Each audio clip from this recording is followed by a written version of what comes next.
الحمدللہ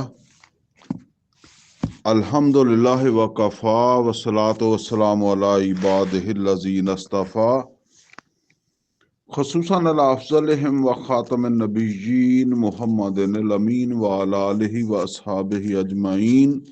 اعوذ باللہ من الشیطان الرجیم، بسم اللہ الرحمن الرحیم۔ قال اللہ عز وجل فی کتابہ الکریم: واللاتی یأتین الفاحشۃ من نسائکم فاستشہدوا علیہن اربعۃ منکم فإن شہدوا فأمسکوہن فی البیوت حتی یتوفاہن الموت او یجعل اللہ لہن سبیلا۔ واللذان یأتیانہا منکم فآذوہما فإن تابا وأصلحا فأعرضوا عنہما ان اللہ کان توابا رحیما۔ انما التوبۃ علی اللہ الذین یعملون السوء بجہالۃ ثم یتوبون من قریب فاولئک یتوب اللہ علیہم وکان اللہ علیما حکیما۔ ولیست التوبۃ للذین یعملون السیئات حتی اذا حضر احدہم الموت قال انی تبت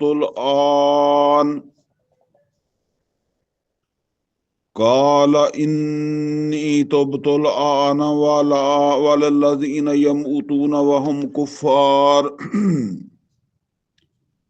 اولئک اعتدنا لهم عذابا علیما۔ یا ایہا الذین آمنوا لا یحل لکم ان ترثوا النساء کرہا ولا تعضلوہن لتذہبوا ببعض ما آتیتموہن الا ان یأتین بفاحشۃ مبینہ وعاشروہن بالمعروف فإن کرہتموہن فعسى أن تکرہوا شیئا ویجعل اللہ فیہ خیرا کثیرا۔ وإن أردتم استبدال زوج مكان زوج وآتيتم إحداهن قنطارا فلا تأخذوا منه شيئا أتأخذونه بهتانا وإثما مبينا وَكَيْفَ تَأْخُذُونَهُ وَقَدْ أَفْضَىٰ بَعْضُكُمْ إِلَىٰ بَعْضٍ وَأَخَذْنَا مِنكُم مِّيثَاقًا غَلِيظًا وَلَا تَنكِحُوا مَا نَكَحَ آبَاؤُكُم مِّنَ النِّسَاءِ إِلَّا مَا قَدْ سَلَفَ إِنَّهُ كَانَ فَاحِشَةً وَمَقْتًا وَسَاءَ سَبِيلًا۔ صدق اللہ العلی العظیم۔ ربی اشرح لی صدری ویسر لی امری واحلل عقدۃ من لسانی یفقہوا قولی۔ اللہم ارنا الحق حقا وارزقنا اتباعہ وارنا الباطل باطلا وارزقنا اجتنابہ، آمین یا رب العالمین۔ عزیز دوستو، ہم اپنے ان ہفتہ وار دروس میں سورہ نساء کا مطالعہ کر رہے ہیں۔ سورہ نساء کی 14 آیتیں ہم جو ہے وہ پڑھ چکے ہیں، اور 15 نمبر آیت جو ہے اس سے آغاز کر کے تو انشاءاللہ 22 نمبر آیت تک ہم آج پڑھیں گے، اور یہی آیتیں ہیں وہ جو میں نے جن کی تلاوت کی ہے۔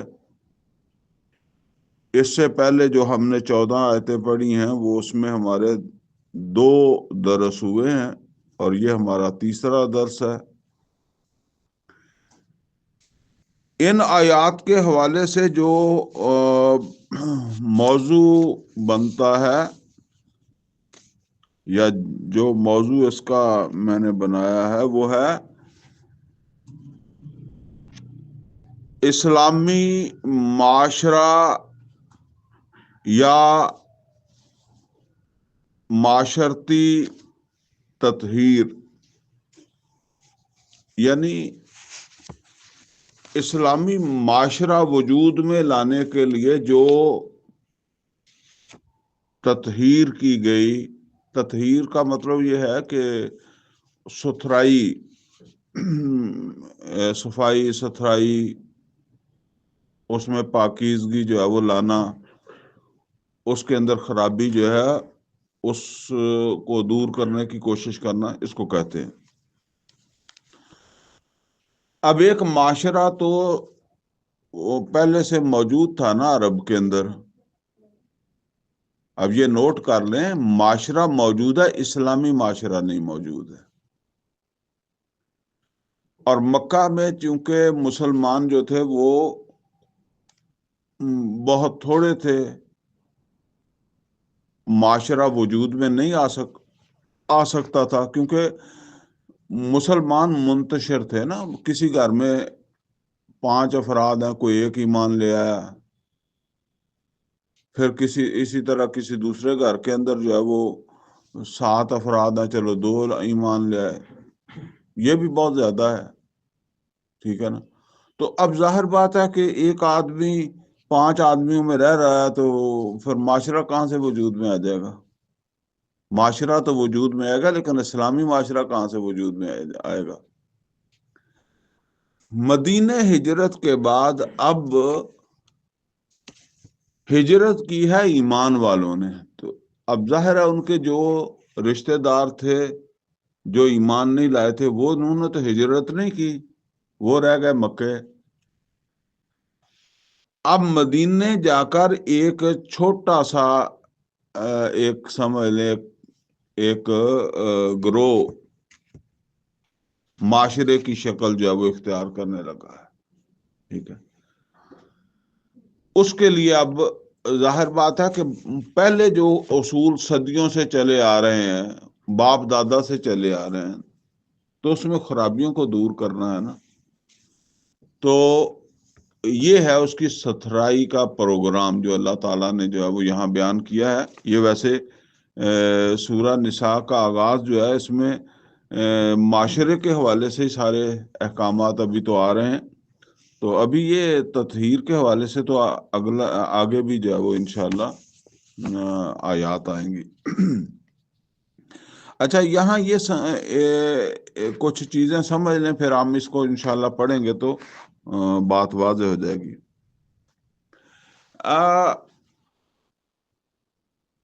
مدینے کے اندر آنے کے بعد بھی یہ سن 4 ہجری کی بات ہے، یعنی ہجرت کر کے جب آپ مدینے آئے تو یہ 4تھا سال تھا جب سورہ نساء نازل ہوئی ہے.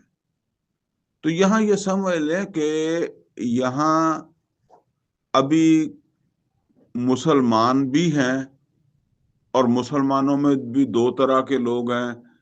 ایک تو صادق الایمان ہے اور دوسرے منافقین بھی ہیں. تیسری طرف مشرکین بھی ہیں اور چوتھی طرف یہود بھی ہیں. پھر آج کی طرح جیسے ہم کہتے ہیں پاکستان کے اندر ایک حکومت ہے، اس طرح کی حکومت تو فتح مکہ کے بعد جا کر آپ کہہ سکتے ہیں کہ عرب میں قائم ہوئی ہے، ٹھیک ہے نا. اس سے پہلے چلو تھوڑا سا اور اس کو پیچھے کر لیں تو صلح حدیبیہ بھی کہہ لیں. البتہ صحیح معنوں میں تو جسے کہتے ہیں نا کہ اسٹیبلش ہونے میں تو پھر اور بھی ٹائم لگا ہے، لیکن فتح مکہ سے کام شروع ہوا ہے، ٹھیک ہے نا.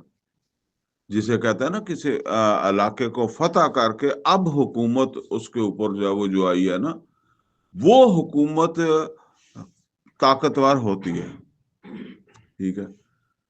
تو اب جس طرح کا ماحول تھا وہی مشرکین رہ رہے ہیں وہیں، اور مشرکین جو ہے ظاہر ہے وہ کوئی اس طرح تابع نہیں ہے۔ اب ایک مثال سمجھ لیں نا، دیکھیں اگر حکومت ہو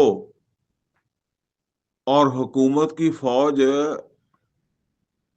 بغاوت کرے یا فوجی بغاوت کرے تو اس کو، یا فوجی کو کہے میں جنگ نہیں کرنے جاتا، تو اس کو تو گولی مار دیں گے۔ اگر حکومت ہوگی تو وہ اس کو سزا دے گی۔ 300 آدمیوں نے کہا ہم نہیں جاتے۔ احد کی طرف جب نبی صلی اللہ علیہ وسلم گئے، 300 آدمیوں نے کہا نہ کسی کوئی، اگر حکومت ہوتی تو پھر ان کو سزا نہ ملتی۔ ٹھیک ہے، بعد میں دیکھیں تبوک، مکہ فتح کے بعد ہوا ہے نا تبوک، تو تبوک والوں کو سزا ہوئی ہے۔ ان سے اس طرح سختی سے بات چیت ہوئی ہے، بتاؤ کیوں نہیں گئے تھے؟ ٹھیک ہے نا، تو یہ آہستہ آہستہ پھر بات وہاں تک گئی ہے نا کہ حکومت قائم ہو۔ اب اس معاشرے میں کہ وہاں جو ایمان والے ہیں وہ تو اللہ کے رسول صلی اللہ علیہ وسلم کو پیغمبر بھی مانتے ہیں، حکمران بھی مانتے ہیں، لیکن منافقین، ہم پڑھیں گے منافقین کئی دفعہ نبی صلی اللہ علیہ وسلم کے پاس اپنا کوئی پرابلم ہوتا تھا، کوئی باہمی جھگڑا ہوتا تھا، تو وہ اس کی بجائے ترجیح دیتے تھے یہود کی عدالت میں چلے جائیں، یہود سے فیصلہ کرانا۔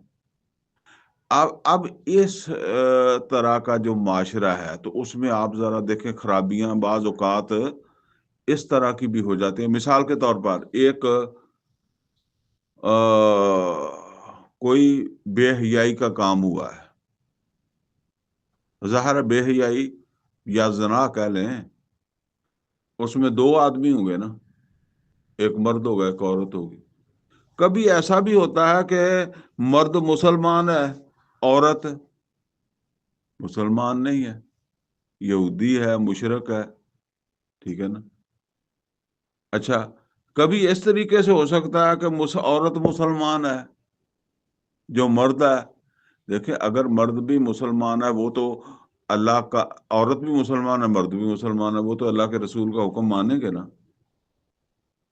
لیکن اب مسئلہ کب پیش آتا ہے کہ وہ یہود میں سے ہو ایک فریق، مشرکین میں سے ہو، تو اب ظاہر بات ہے کہ ایک فریق پر تو وہ حکم چلتا ہے، وہ مانتا ہے، دوسرے کے لیے مسائل ہیں۔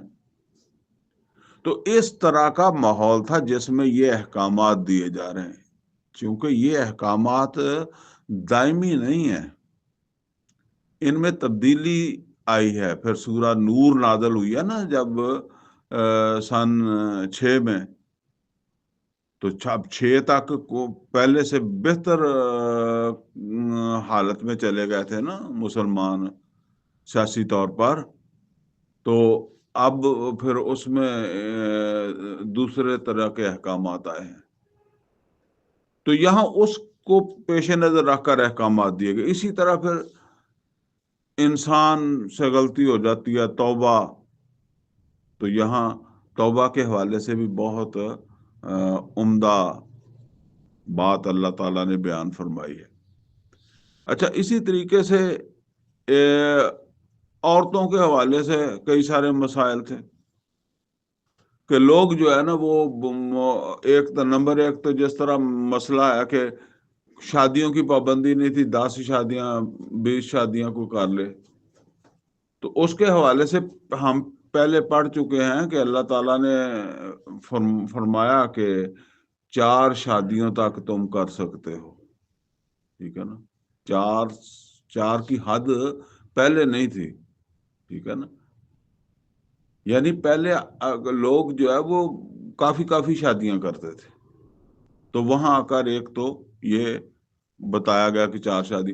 اسی طریقے سے بعض اوقات آج بھی ہمارے معاشرے میں اس طریقے سے ہوتا ہے کہ اگر عورت کوئی پراپرٹی رکھتی ہے، کسی چیز کی مالک ہے، تو کئی دفعہ اس کو اس وجہ سے اس کی شادی نہیں کرتے کہ یا شادی کر دیں گے تو اس کی یہ وراثت بھی سے چلی جائے گی. یہ اس طرح کی کئی ساری رسمیں کہتے ہیں جی قرآن کے ساتھ اس کی شادی کر دی ہے. بس وہ اس طرح کی جو ہے وہ معاملات اس کے پیچھے یہ سوچ ہوتی ہے کہ وراثت نہ چلی جائے. اسی طریقے سے جو ہے وہ پیچھے ہم نے پڑھا تھا یہ بات بھی اس پر بھی گفتگو ہوئی تھی کہ بعض اوقات اب کوئی شخص فوت ہو گیا ہے، اس کی بیٹیاں ہیں، تو وہ بیٹیاں جو ہے اس وجہ سے کہ ان کو وراثت چلی جائے گی تو ان کے لیے کوئی مناسب رشتہ، جس طرح ہم عام کہتے ہیں کہ جی مناسب رشتہ، اس طرح ڈھونڈنے کی بجائے کو اپنے ہی گھر کے اندر کوئی چھوٹا موٹا جیسا بھی رشتہ بنا کے، بے شک اس میں نہ کوئی برابری کا لحاظ نہیں ہے، کوئی کسی چیز کا لحاظ نہیں، بس صرف یہ ہے کہ اس کو یہاں ہی روک لو اور اس کے اوپر جاؤ قبضہ کر لو. ٹھیک ہے. اور اسی طریقے سے جو ہے وہ عورتوں کو رکھنا بھی نہیں ہے اور ان کو تنگ کرنا ہے. مطلب یہ ہے کہ بسانا بھی نہیں ہے، تنگ کرنا ہے کہ خود ہی بھاگ جائیں. کیسے بھاگ جائیں؟ اگر ان کی ملکیت کوئی چیز ہے یا ان کا کوئی حق مہر ہے تو وہ چھوڑ کر بھاگ جائیں. ٹھیک ہے نا.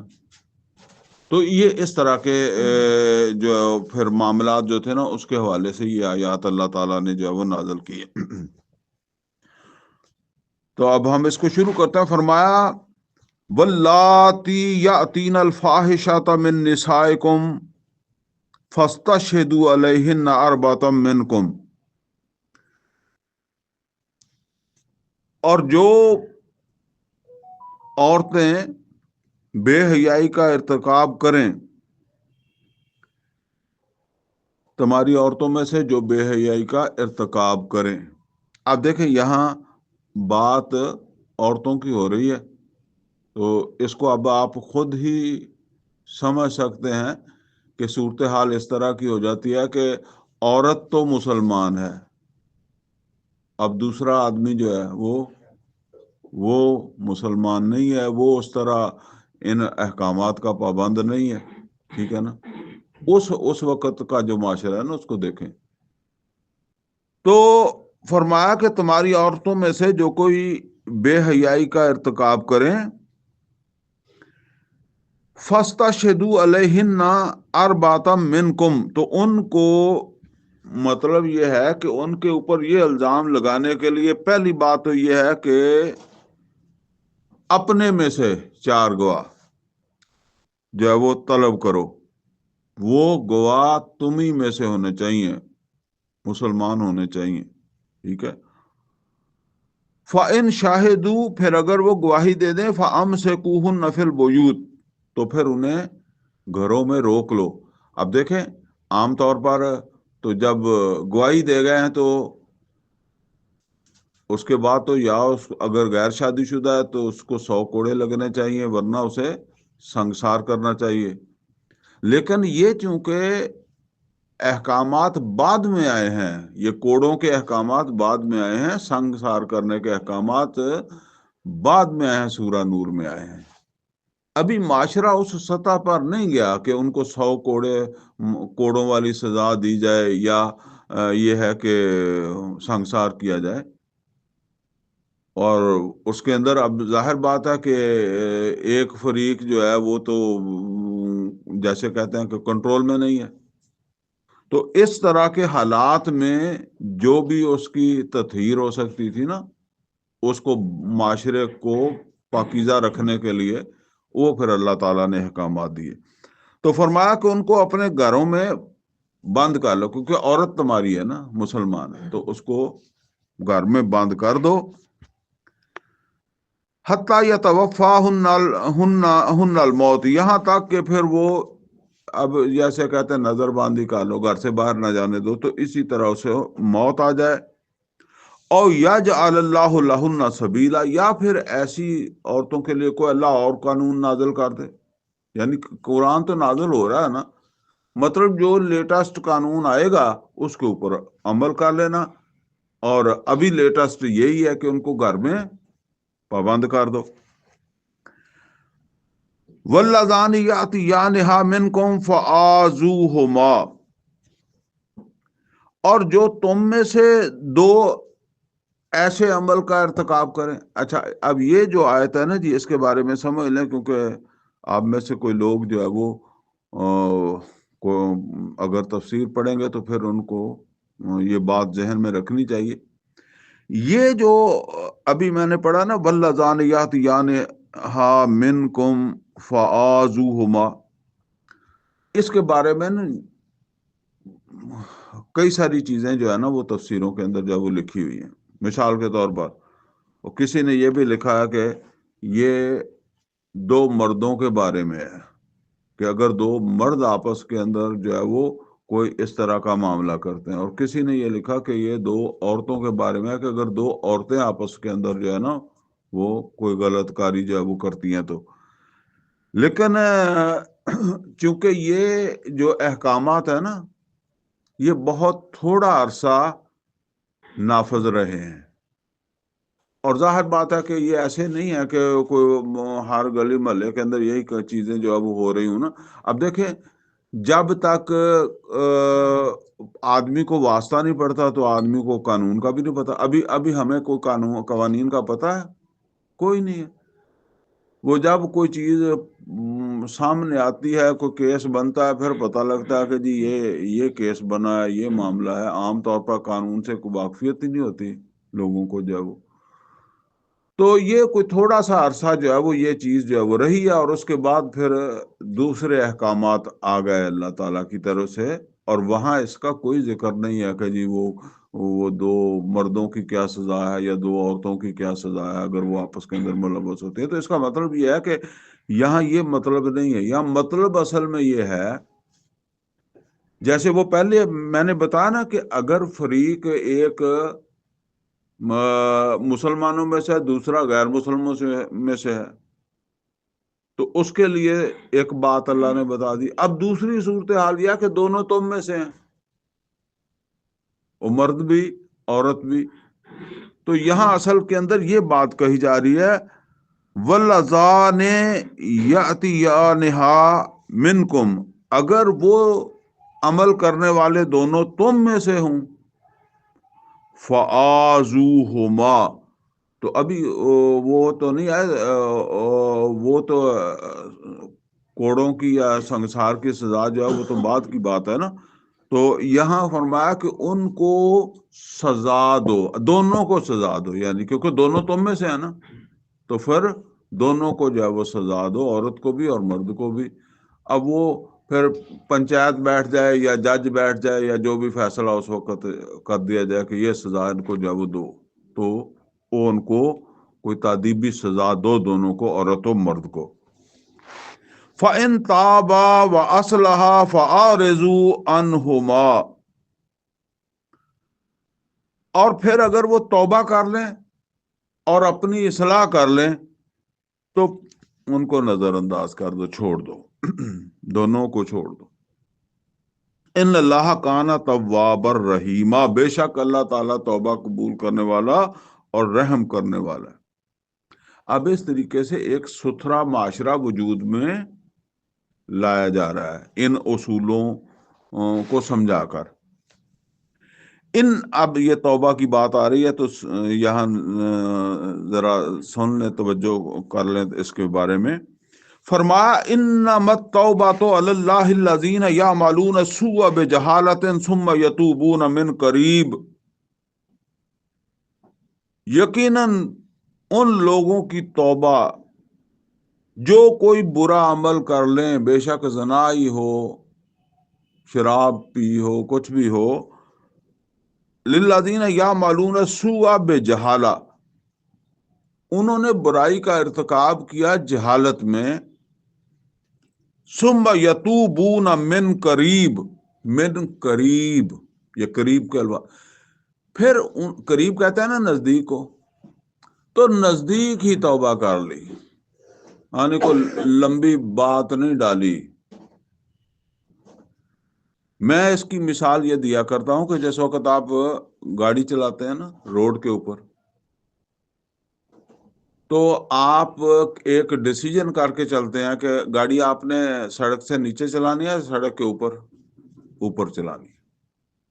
اچھا، لیکن آپ کے ڈیسیجن کے باوجود کبھی آپ سے غلطی ہوتی ہے، کوئی اونگ آ گئی ہے اور ٹائر نیچے اتر گیا ہے، ٹھیک ہے نا. یہ کوئی آپ نے ڈیسائیڈ نہیں کیا لیکن ٹائر نیچے اتر گیا.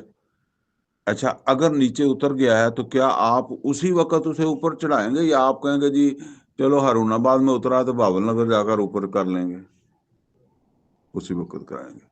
تو یہ ہے قریب، ٹھیک ہے نا. غلطی تو ہوئی ہے لیکن فوراً توبہ کر لی ہے، ٹھیک ہے. یہ ہے توبہ. ثم یتوبون من قریب، پھر فوراً ہی توبہ بھی کر لی. فَأُولَٰئِکَ یتوب اللہ علیہم، تو یہی وہ لوگ ہیں جن کی توبہ اللہ قبول کر لیتا ہے. یعنی ان لوگوں کی توبہ اللہ نے ذمہ لیا ہے کہ میں ان کی توبہ قبول کروں گا، ٹھیک ہے. وَقَانَ اللَّهُ عَلِيمًا حَكِيمًا، اور اللہ تعالیٰ علم و حکمت والا ہے. یعنی اللہ تعالیٰ کو معلوم ہے کہ کون انسان جو ہے وہ کس حال کے اندر توبہ کر رہا ہے، اور پھر اللہ تعالیٰ یہ جو باتیں بیان کر رہا ہے نا، اس میں اس کی حکمت موجود ہے. اچھا، یہ تو ایک بات ہے کہ برائی کی ہے اور فوراً توبہ کر لی. اچھا، یہ بھی بات اسی سے سمجھ لیں، جب آپ نے یہ دیکھا کہ آپ کا گاڑی کا ٹائر نیچے اترا تو آپ کو کچھ اپنی غلطی کا احساس ہوا، کچھ افسوس ہوا، تو پھر آپ نے اوپر کیا ٹائر، اسٹیئرنگ پھیرا، اوپر لے. اچھا، اب آپ نے پھر ڈیسائیڈ کیا کہ یار یہ میں تھوڑا سو گیا تھا یا موبائل سننے لگ گیا تھا، ایسا نہیں ہونا چاہیے. لیکن آپ کچھ دور جا کے پھر نیچے اتر گئے، پھر وہ ہو گیا. ہو جاتا ہے، ہو سکتا ہے کہ نہیں ہوتا، ہو جاتا ہے ایسا. نیند آئی ہوئی تو ہو ہی جاتا ہے، ٹھیک ہے نا. تو اب آپ پھر کیا کریں گے؟ پھر اسے چڑھائیں گے. تو اگر کچھ دیر کے بعد پھر ایسے ہو گیا، پھر کیا کریں گے؟ پھر چڑھائیں گے. ہر دفعہ آپ پہلے سے زیادہ اپنے آپ کو جو ہے نا وہ ملامت بھی کرتے ہیں کہ یار یہ کیا ہو رہا ہے میرے ساتھ، یہ دوسری دفعہ ہو گیا، یہ میرے ساتھ تیسری دفعہ ہو گیا. تو اس طرح یہ توبہ ہی ہے، بے شک جتنی دفعہ بھی ہو گئی ہے، جتنی دفعہ بھی کوئی ایسی غلطی ہوئی ہے تو یہ توبہ ہے. اس کی فوراً بعد اس کی توبہ، ایسے عمل کے بعد توبہ کرے. اب دوسری صورت کیا ہے؟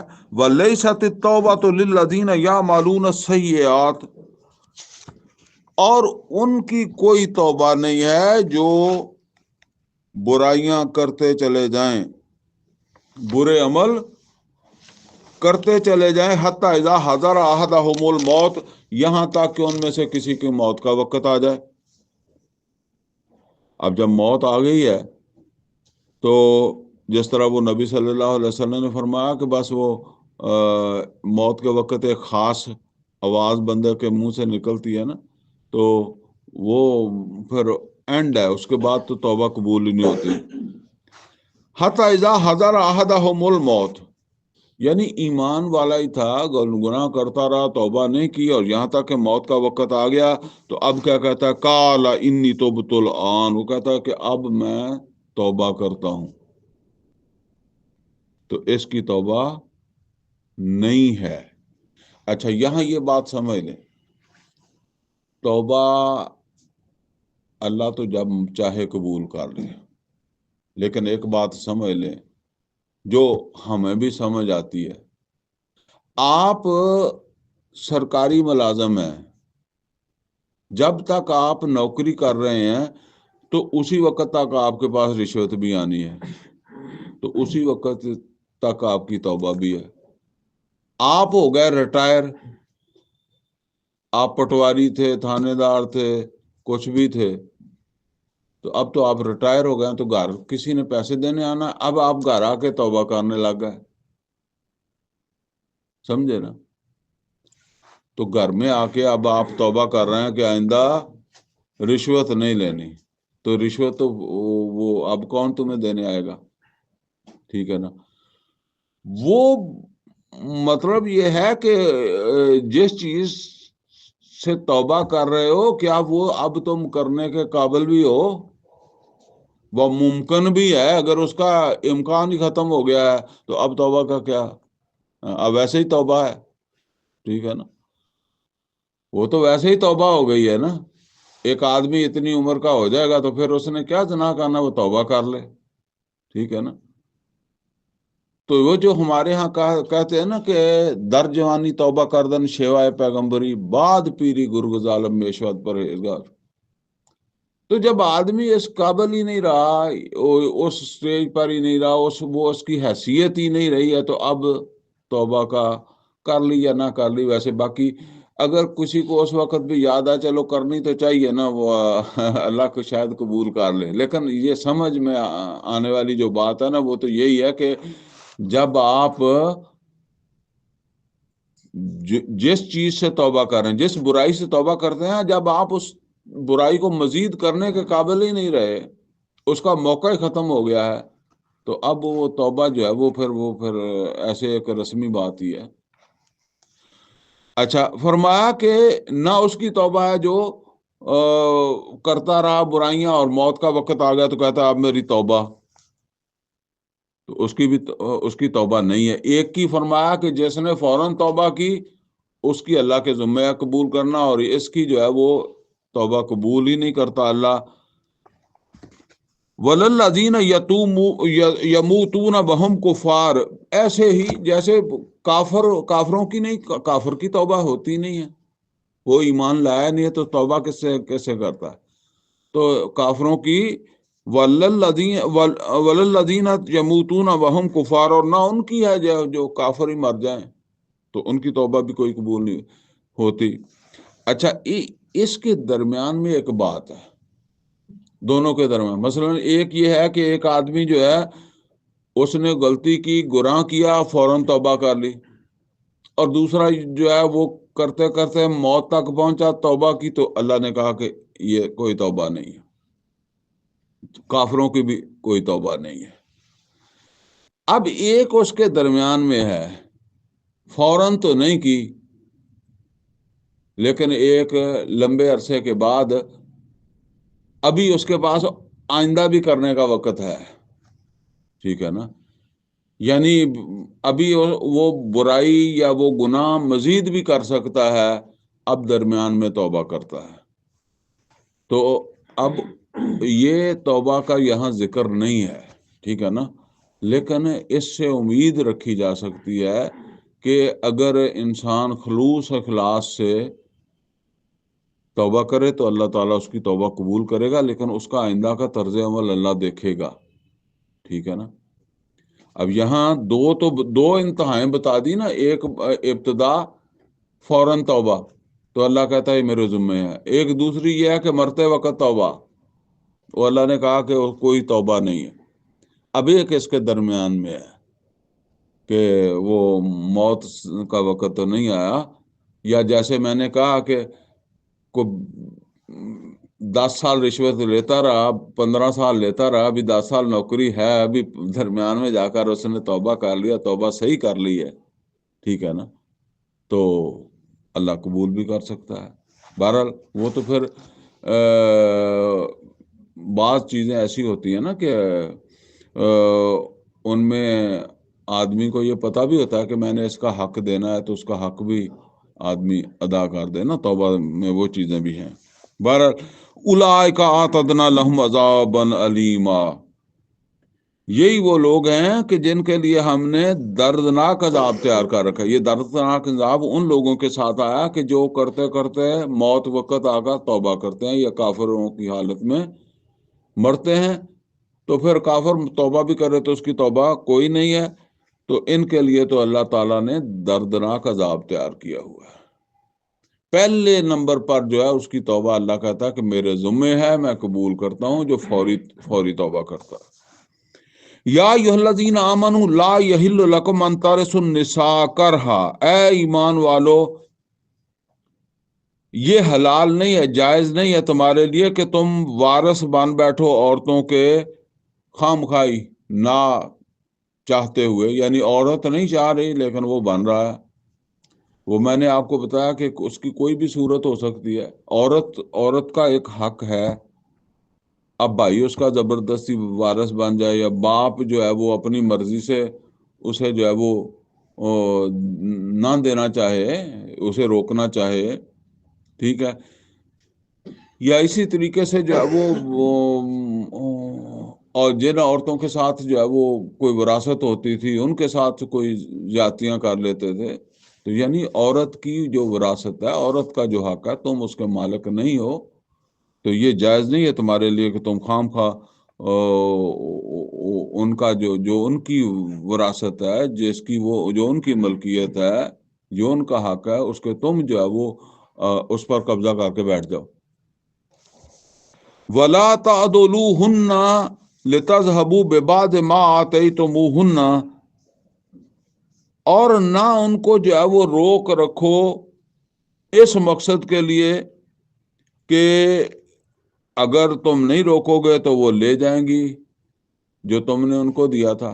یعنی مثال کے طور پر ایک عورت ہے، آدمی نے نکاح کرتے وقت اسے مہر دیا، ہمارے ہاں تو وہ مہر کا بھی اتنا ہی تصور ہے نا کہ چلو کوئی 200 400 روپے آج کل کے دور میں، ورنہ پہلے تو لوگ کہتے تھے 32.5 روپے رکھ لو، ہاں، وہ 32.5 تو اب کسی حساب میں نہیں آتے لیکن چلو اگر 500 5-10 ہزار بھی رکھا، لیکن یہ ایسا نہیں ہے، وہ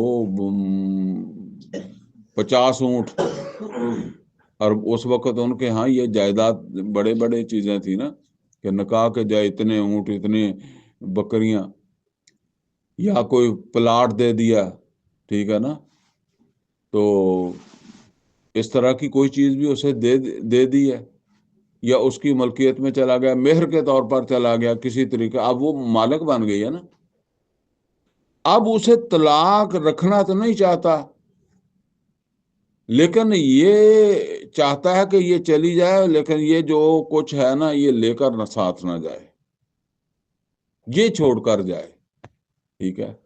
اگر مہر کی صورت میں کوئی ایسی چیز دے دی تھی، قیمتی چیز، تو وہ بھی چاہتا ہے کہ وہ میرے پاس چھوڑ کر جائے۔ دیکھیں دو صورتیں ہیں، ایک صورت یہ ہے کہ عورت طلاق مانگتی ہے، ٹھیک ہے نا، عورت طلاق مانگے تو اس صورت میں تو مرد کوئی مطالبہ کر سکتا ہے، لیکن جب مرد طلاق دینا چاہتا ہے، مرد طلاق دیتا ہے، تو پھر کچھ نہیں لے سکتا، اس سے مطالبہ نہیں کر سکتا۔ تو اس طرح ان کو پریشان کرنا، روکنا، تنگ کرنا، تاکہ وہ خود ہی چھوڑ چھاڑ کے بھاگ جائیں، ٹھیک ہے نا۔ الا ان یاتین بفاحشۃ مبینہ، سوائے اس کے کہ وہ کوئی کھلی بے حیائی کا ارتکاب کریں، واضح طور ہے، ہمیں شک شبہ وچ نہیں، اگر کوئی اس طرح کا کوئی زنا کا معاملہ وغیرہ عورت نے کیا ہے تو پھر ظاہر ہے مرد اسے نہیں رکھ سکتا، ٹھیک ہے نا۔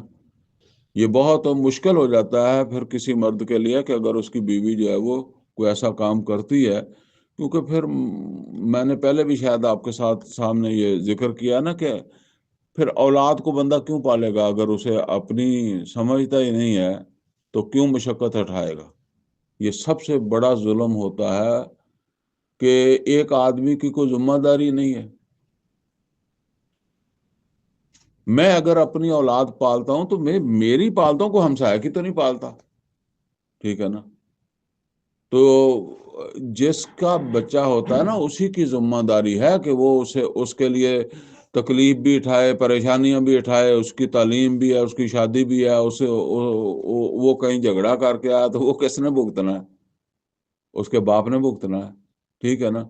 اور طرح طرح کے جو وہ مسائل ہوتے ہیں، پھر وراثت میں سے بھی اس نے حصہ لینا ہے، تو اب لے جو رہا ہے وہ اس کا بیٹا ہے ہی نہیں، اس کا بچہ ہے ہی نہیں، یعنی جہاں سے اس نے لینا تھا اس بچے نے، یا جس پر اس بچے کی ذمہ داری تھی، وہ فارغ ہے، تو یہ بہت بڑا ظلم ہے۔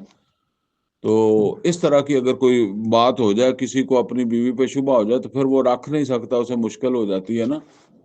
تو ایسی صورت میں پھر وہ اس سے یہ مطالبہ بھی کر سکتا ہے کہ یہ میں نے تجھے یہ جو کچھ دیا تھا، بالفرض کوئی قیمتی چیز دے دی ہے تو نام لگا دیا، تو اس کا مطالبہ، یا مہر کے طور پر مکان ہی نام لگوا دیا ہے، تو یہ پھر یہ کر سکتا ہے۔ اللہ ان یاتینا بفاحشۃ مبینہ وعاشروہن بالمعروف، اور اگر ایسی بات نہیں ہے تو پھر ان کے ساتھ معروف طریقے سے معاشرت رکھو۔ یہ تمہارا رہن سہن بہت اچھا طریقے کا ہونا چاہیے، بیوی کے ساتھ اچھے حسن سلوک کے ساتھ جب وہ رہو۔ فَإِن كَرِهْتُمُوهُنَّ فَعَسَىٰ أَن تَكْرَهُوا شَيْئًا وَيَجْعَلَ اللَّهُ فِيهِ خَيْرًا كَثِيرًا۔ اب یہاں دیکھیں اللہ تعالیٰ یہ فرما رہا ہے کہ کوشش کرو کہ بیوی کو طلاق دینی نہ پڑے۔ بیوی، اگر بیوی چلو کوئی اور خرابی ہو سکتی ہے، بے حیائی نہیں ہے اس میں، کوئی زانیہ نہیں ہے، کوئی اس طرح کی بات نہیں ہے، تو کوئی اور چیز بھی بعض اوقات بولنے میں ہی، گفتگو میں ہی ہو جاتا ہے، ٹھیک ہے نا۔ تو اگر تو بہت زیادہ ہی ہے پھر علیحدہ بات ہے، لیکن جسے کہتے ہیں کہ کوشش تو کرنی چاہیے کہ کام چل جائے۔ تو اللہ تعالیٰ فرما رہا ہے فَإِن كَرِهْتُمُوهُنَّ، پھر اگر تمہیں وہ ناپسند ہے، کسی وجہ سے ناپسند ہے بیوی، ٹھیک ہے، وہ اس کے گفتگو کی وجہ سے یا اس کی شکل کی وجہ سے یا کسی بھی اعتبار سے، فَعَسَىٰ أَن تَكْرَهُوا شَيْئًا، ہو سکتا ہے تمہیں کوئی چیز ناپسند ہے، وَيَجْعَلَ اللَّهُ فِيهِ خَيْرًا كَثِيرًا، اللہ نے اس میں بہت بڑا خیر رکھا ہوا ہو، تم آج اس بیوی کو چھوڑ کر کسی بہت بڑے خیر سے محروم ہو جاؤ، تمہیں کیا پتا، ٹھیک ہے نا۔ تو ہو سکتا ہے اللہ نے اس میں خیر رکھا ہوا ہو، تو بعد میں پھر تم پتا چلے کہ تم تو اس خیر سے محروم ہو گئے۔ وَإِنْ أَرَدْتُمُ اسْتِبْدَالَ زَوْجٍ مَّكَانَ زَوْجٍ، پھر اگر تم نے فیصلہ کاری لیا ہے کہ نہیں تم بیوی کی جگہ دوسری بیوی لاؤ گے۔ اچھا، ویسے تو مرد 4 بیویاں رکھ سکتا ہے نا، لیکن وہاں ہمارے تو پھر ایک ہی سے آگے مشکل سے جاتے ہیں لوگ، اور وہاں جو ہے نا وہ پھر 10 تک لوگ جو ہے وہ کر لیتے تھے، وہ پھر 4 تو عام ہی کر لیتے تھے نا، 3 تو عام ہی کر لیتے تھے وہ۔ تو اب اگر کسی آدمی نے کسی وجہ سے اور کوئی اسے پسند آ گئی ہے، تو پہلے اس کی 4 ہیں، تو اس 4 میں سے جو اس کو ناپسند ہے اس کو طلاق دے گا، ٹھیک ہے نا، یا ویسے ہی کسی وجہ سے ناپسند ہے طلاق دے گا۔ تو اب اللہ تعالیٰ یہاں فرما رہا ہے وَإِنْ أَرَدْتُمُ اسْتِبْدَالَ زَوْجٍ مَّكَانَ زَوْجٍ، اگر تم فیصلہ کر ہی چکے ہو کہ تم چاہتے ہو، ارادہ کر چکے ہو کہ بیوی کی جگہ اور بیوی لاؤ گے، وَآتَيْتُمْ إِحْدَاهُنَّ قِنْطَارًا، تو تم نے ان میں سے اگر کسی کو دیا تھا ڈھیروں سونا بھی، کو ڈھیروں مال دیا تھا، ٹھیک ہے نا، یعنی کو بہت زیادہ مال جائیداد کچھ بھی دیا تھا، اب تم اسے کیا کرنے لگے ہو، طلاق دینے لگے ہو، فَلَا تَأْخُذُوا مِنْهُ شَيْئًا، تو اس میں سے کچھ بھی نہ لو، یعنی وہ جو تم نے دے دیا تھا وہ کس کا ہے، اسی کا ہے۔ عطا لینے کی ایک صورت ہے کہ اس نے کوئی بے حیائی کا کام کیا ہو، تو پھر اب آدمی یہ کرے، اللہ تعالیٰ آگے فرما رہا آتاخذونہ بہتانا و اسما مبینا، کیا تم اس کے اوپر مطلب جھوٹا بہتان باندھو گے، زنا کا یا کوئی اور کو کھلا گناہ کر کے، جس طرح ہمارے ہاں لوگ اپنی بے عزتی سمجھتے ہیں نا کہ جی لوگ کہیں گے جی اس نے بیوی کو جب وہ نکال دیا تو وہ کہتے ہیں جی بیوی اس میں خرابی سی، ٹھیک ہے نا، کوئی اس میں اس طرح کی خرابیوں کا تذکرہ جب وہ کر دیں گے، تو اللہ تعالیٰ وہ شرم دلا رہا ہے کہ پھر اگر لینا چاہتے ہو تو لینے کا تو ایک ہی راستہ ہے کہ اس نے بے حیائی کی ہے، اس نے بے حیائی کی ہی نہیں ہے، تو پھر تم جھوٹا الزام لگا کر لوگے. اور کیا رستہ ہے تمہارا اگر تمہاری نیت یہ ہے کہ جو تم نے اس کو دیا تھا اس کو لینا چاہتے ہو، یا اس کا مہر یا اس کی کوئی ملکیت. تو فرمایا جو کچھ بھی تم نے اسے دیا تھا وہ اب اس کی مالک ہے. وَكَيْفَ تَأْخُذُونَهُ وَقَدْ أَفْضَىٰ بَعْضُكُمْ إِلَىٰ بَعْضٍ، اور کیسے تم ان سے یہ لیتے ہو، یعنی کیسے لیتے ہو جبکہ تم ایک دوسرے سے مل چکے، ہم بستری کر چکے. بعضکم الی بعض واخذنا منکم میثاقا غلیظا، اور جب وہ تمہارے ساتھ آئی تھی تو انہوں نے تم سے ایک پختہ عہد لیا تھا. یہ نکاح عہد ہوتا ہے. عورت کے ساتھ جو ہے نا وہ اب یہ ساری اسی شرطیں ہیں نا کہ جو جب بیوی ہے تو بیوی کی حیثیت سے اگر اسے کچھ دیا جائے تو پھر وہ اس کی مالک ہے. اور نبی صلی اللہ علیہ وسلم نے یہاں تک بھی فرمایا کہ جو شخص اپنی بیوی کو کچھ دے کے واپس اس سے مانگتا ہے تو وہ ایسے جیسے ایک کتا کیا کرتا ہے اور پھر چاٹنے لگ جاتا ہے. اب اسے طلاق دے رہا ہے تو اسے واپسی چاہتا ہے. ٹھیک ہے، یہ تو وہ ہے جو تم اسے دے رہے ہو، تو جو وہ لے کر آئی وہ تو ہے ہی اس کا. ٹھیک ہے نا. جہیز کوئی اسلام کے اندر نہیں ہے، لیکن اگر چلو جو لے آئی ہے تو وہ تو پھر اسی کا ہی ہے نا، اس پر تو تمہارا کوئی حق نہیں ہے. وَلَا تَنْكِحُوا مَا نَكَحَ آبَاؤُكُم مِّنَ النِّسَاءِ إِلَّا مَا قَدْ سَلَفَ. اب یہ وہاں یہ بھی مسئلہ تھا کہ نکاح کر لیتے تھے ستیلی ماؤں کے ساتھ، حقیقی سکی ماؤں سے نہیں کرتے تھے. ستیلی مطلب ایک باپ کی 4 بیویاں ہیں، وہ ایک ان کی ماں ہوگی نا کسی کی، تو باقی 3 تو مائیں نہیں ہے نا. تو وہ جو بڑا بیٹا ہوتا تھا وہ پھر سب ہر چیز کا مالک بن جاتا تھا. تو وہ ان عورتوں کو بھی جو ہے وہ اپنے نکاح میں رکھ لیتا تھا یا ان کو روکتا تھا آگے نکاح کرنے سے، کیونکہ اب اس کے باپ نے ان کو کوئی چیز ان کو دی ہوئی تھی نا ملکیت میں، تو اس وجہ سے. تو فرمایا کہ وَلَا تَنْكِحُوا مَا نَكَحَ آبَاؤُكُم مِّنَ النِّسَاءِ إِلَّا مَا قَدْ سَلَفَ، اور نکاح نہ کرو ان عورتوں سے جن سے نکاح کر لیا تمہارے باپ نے.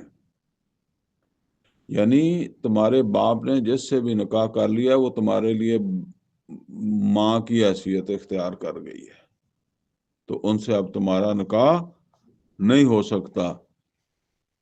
اِنَّهُ كَانَ فَاحِشَةً وَمَقْتًا، بے شک یہ تو کھلی بے حیائی ہے کہ کوئی شخص اس عورت سے نکاح کر لے جس عورت سے اس کے باپ نے بھی نکاح کیا تھا، اور یہ بہت جو ہے وہ ناپسندیدہ چیز ہے. وَسَاءَ سَبِيلًا، اور بہت برا کام ہے، بہت برا راستہ ہے جو کسی کوئی بھی اختیار کرے. اللہ تعالیٰ سے دعا ہے جی اللہ تعالیٰ ہمیں قرآن کا فہم عطا فرمائے، عمل کی توفیق عطا فرمائے. اقول قولی ھذا واستغفرہ لی ولکم ولسائر المسلمین والمسلمات.